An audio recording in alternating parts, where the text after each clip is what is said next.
Hai cuan-cuan people, balik lagi bareng gue Chris dari Sisian Indonesia. Lo tau nggak, kalau dalam dunia kripto untuk mendapatkan banyak cryptocurrency, kita juga bisa memelihara tuyul loh. Tapi tuyul kali ini berbeda dengan tuyul tradisional yang bisa dipakai orang-orang untuk mendapatkan kekayaan dengan cepat. Tuyul yang bakal kita bahas merupakan tuyul generasi milenial yang nggak mau ketinggalan zaman nih. Tuyul digital ini adalah alat mining yang biasa disebut dengan crypto mining rig. Tapi sebelum gue masuk ke dalam pembahasan tentang pertuyulan ini, gue mau mengucapkan terima kasih buat lo semua yang udah subscribe dan support channel Sisian Indonesia sampai sejauh ini. Nah, buat lo yang belum subscribe channel ini, segera subscribe ya. Karena dengan lo mengikuti channel kami pun bisa lebih bersemangat untuk menyajikan informasi-informasi terbaik seputar dunia cryptocurrency dan finansial. So let's check these crypto techies today.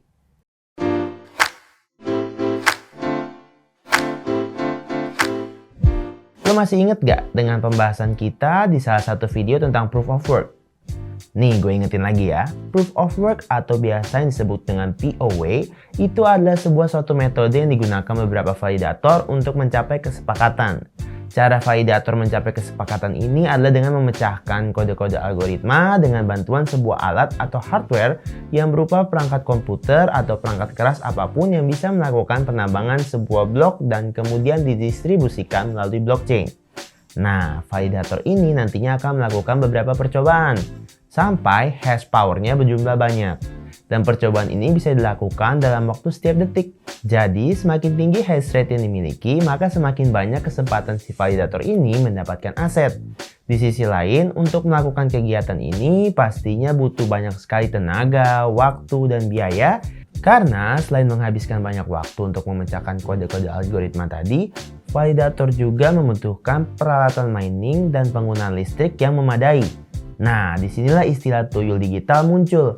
Kata validator yang diartikan gue sebutin tadi ini diumpamakan dengan seorang miner atau penambang, atau bisa dibilang orang yang menjalankan alat tersebut. Sedangkan crypto mining rig yang berguna untuk memproses mining ini yang dari tadi gue sebutin dengan istilah tuyul digital. Karena gunanya sama dengan tuyul yang biasa kita kenal untuk mengumpulkan uang, atau kalau dalam dunia cryptocurrency adalah aset kripto. Semakin banyak penggunaan cryptocurrency yang menjadi miner, saat ini semakin banyak juga yang menjual crypto mining rig di dalam laman marketplace loh. Harga dari tuyul digital ini pun sangat bervariasi. Ada yang menjualnya dalam paket hemat kisaran 2 jutaan sampai dengan harga 100 jutaan lebih. Variasi harga tuyul ini tergantung dengan kelengkapan partisinya. Semakin lengkap spesifikasi yang ditawarkan, maka tentu saja harganya juga semakin mahal. Karena spesifikasi dari crypto mining rig ini biasanya dalam mempengaruhi kehandalan dalam proses pengerjaannya. Semakin handal pengerjaannya, maka semakin cepat juga kode-kode yang terpecahkan. Semakin cepat kode yang terpecahkan, maka semakin banyak dan cepat juga mendapatkan aset kriptonya. Bahkan kalau kalian melihat di marketplace yang menjual crypto mining rig ini, biasanya si penjual berani memberikan tawaran menggiurkan. Misalnya mereka menawarkan crypto mining rig seharga 23 juta. Nah, si tuyul digital ini dipastikan bisa menghasilkan uang sejumlah 2-3 juta per bulan.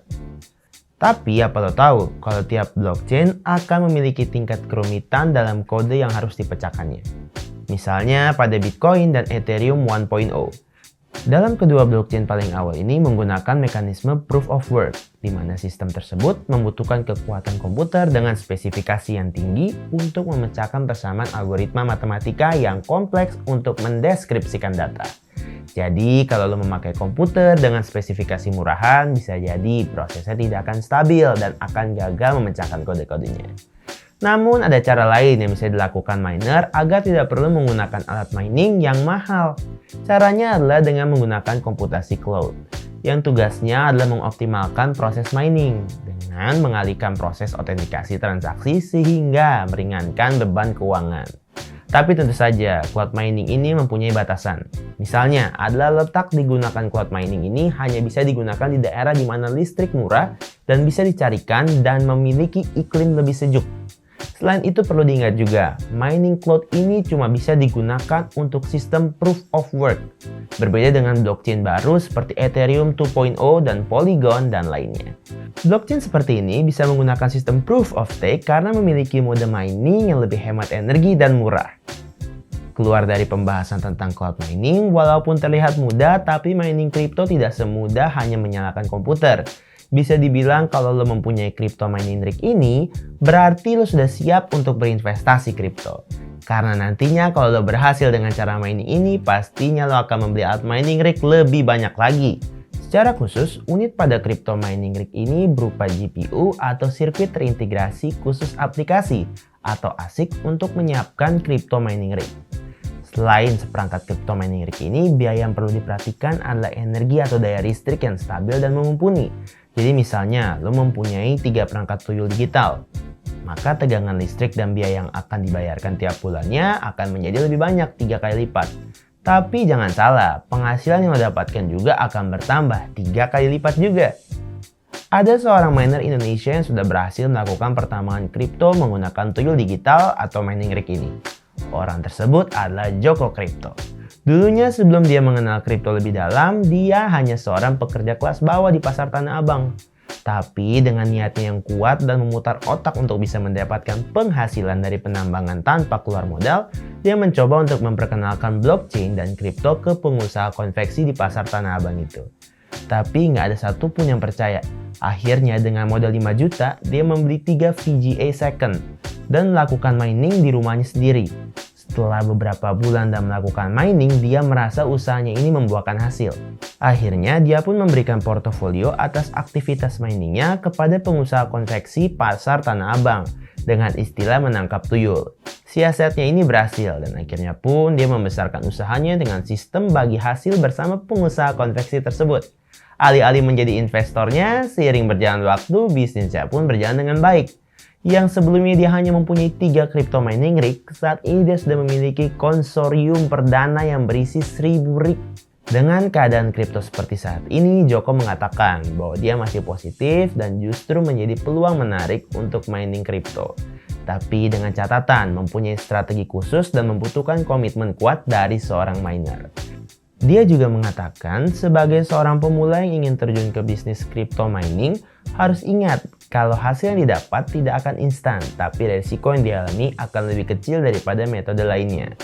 Tips dari Joko adalah kalau ingin menambang, jangan langsung dijual, karena benefitnya akan lebih lama. Lebih baik tunggu terkumpul asetnya, lalu langsung jual di waktu yang benar agar modal yang didapatkan akan sesuai dengan hasilnya. Bagaimana menurut kalian dengan metode ini? Menarik kan untuk menernakkan tuyul digital dan menjadikannya alat penambang yang menghasilkan banyak cuan? Buat kalian yang sudah pernah mencoba metode ini, please tuliskan pengalaman lo di kolom komentar ya. Sampai sini dulu penjelasan gue mengenai dunia pertuyulan di kripto. Semoga bermanfaat dan menambah pengetahuan lo. Sampai ketemu di konten kita selanjutnya. Bye bye cuan-cuan people.